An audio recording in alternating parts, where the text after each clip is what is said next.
Theo, you are a League One fan. I am. That stings a little bit. Yeah. We've got to start with Bolton. Wow. Yeah. A week ago, we were sat here doing this podcast. I mean, like, mortified with the Bury situation. Yeah. And Bolton were on the cusp. Bury actually went, obviously. How close were Bolton to going? I don't know, because all we see is the statements. As fans, we just see the statements, and the statement I saw was this club could disappear in the next 24 hours. Like, surely this deal that was in place must have been set up several weeks and months ago. It didn't. It was, happen. but we didn't know. It looks quite stable now. You mentioned it was quite stable. People in the back, in the background. So thing is, we So wait. yeah, can you trust these owners, football ventures? Yes. Yeah. Why? Because a lot of them are local Bolton businessmen. It's run by a woman who I trust. They've got money. They've approved funds of 40 million. They've written off debt. I'm very hopeful that they can keep us financially stable for the future. Keep getting investors in if they don't have enough.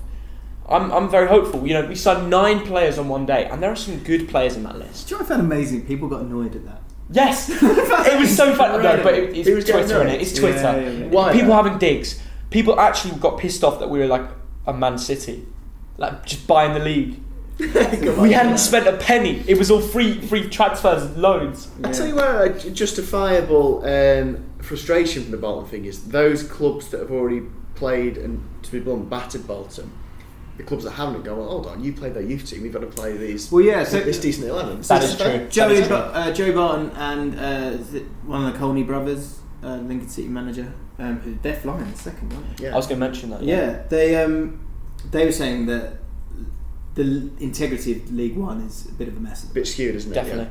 Definitely. I think it's actually the teams like Ipswich Town who played basically played a full team of 17, 18-year-olds. Got 3 wins. They beat us 5-0. It wasn't hard. You know, you're playing kids. They've got still a pretty decent, experienced team. The teams that played us with an academy squad have got 3 points. The teams that are going to play us soon don't. So it's just a bit of a mess how that it is hard. So what were and watching those games, was it surreal watching children basically play Yeah. game? Difference was how good were they?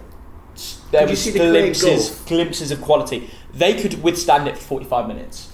The second 45 minutes they got tired, and the level of strength, they're not big lads, they're all 17, 18. The only big lad is Kurt Zuma's little brother, Johan Zuma. He's our centre half, and he's going to go right to the top. But giving these kids a chance, we've actually realised that we've got some kids in our youth who, for a start, can be in our senior team now, good enough. And second of all, will definitely go on to go to the top level because they've been given publicity. Like one In my head, I imagine it's crazy. it's like a midweek game and they're just second half they're just getting sleepy. Yeah. They have a cup of tea at half time. Yeah. The milk gets to them. It's weird because watching them play, we always lose like 5-0. We lost 5-0 3 times in a row, and watching them play is like. I went Tranmere away, we lost 5-0. Gillingham away, we lost 5-0. Both those games, it's like when they do a misplaced pass, or when they do something stupid, lose the ball.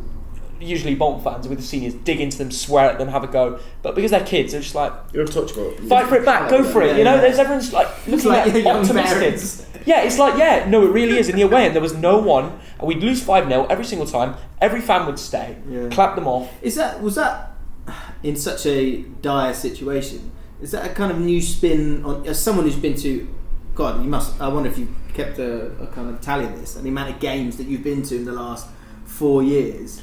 Is that like a new spin on supporting a football team? It is. That you've not seen before? I've never seen us play an academy team before. Like, it's weird. But your feelings towards that team, I'm guessing.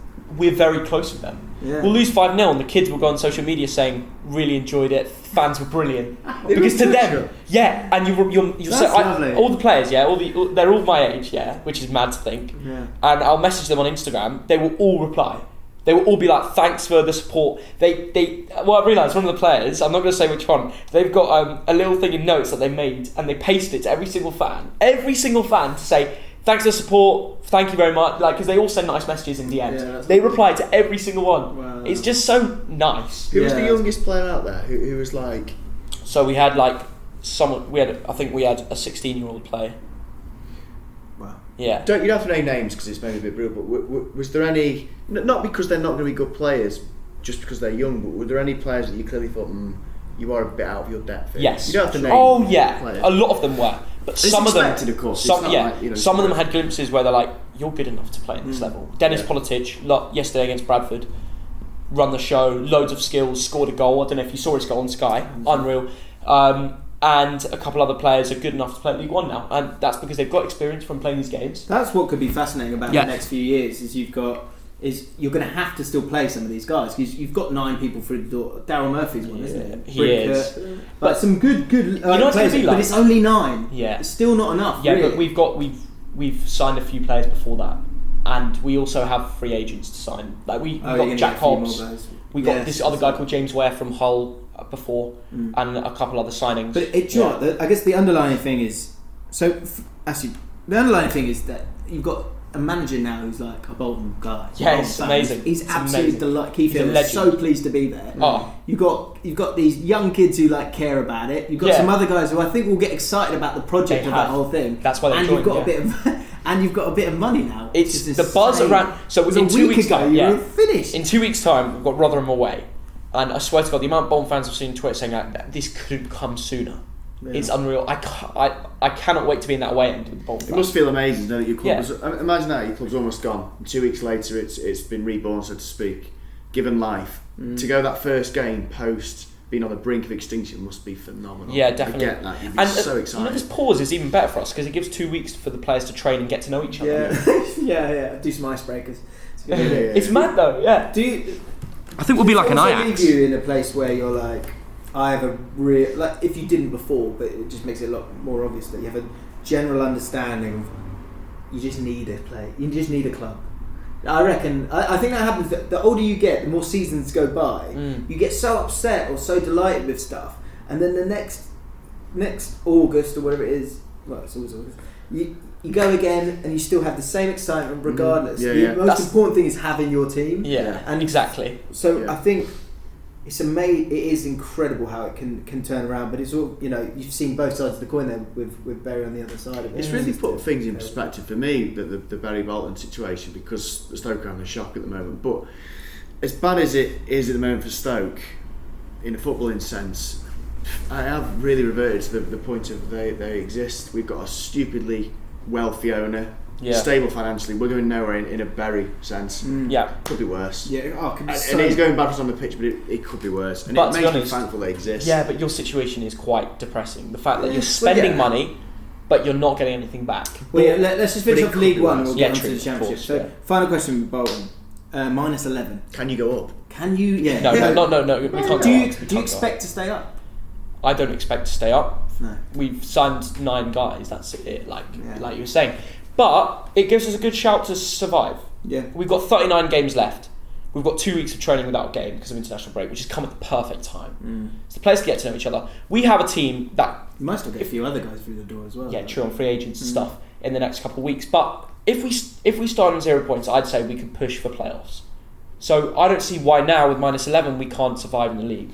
But I don't expect it. What do you need? You need like 70 odd points, don't you? There's no chance of that for me. You're 20. No. I said if we start on 0 points. No, I think. Oh, sorry, yeah. I think even with that, I don't think I would imagine there's 9 players. Still, probably you're asking a lot when you've got a lot of decent clubs. If we made a few more free agents and stuff, I think you'll stay. Anyway. Yeah, hopefully it will be a really enjoyable sort of series, seeing if we can stay up or not.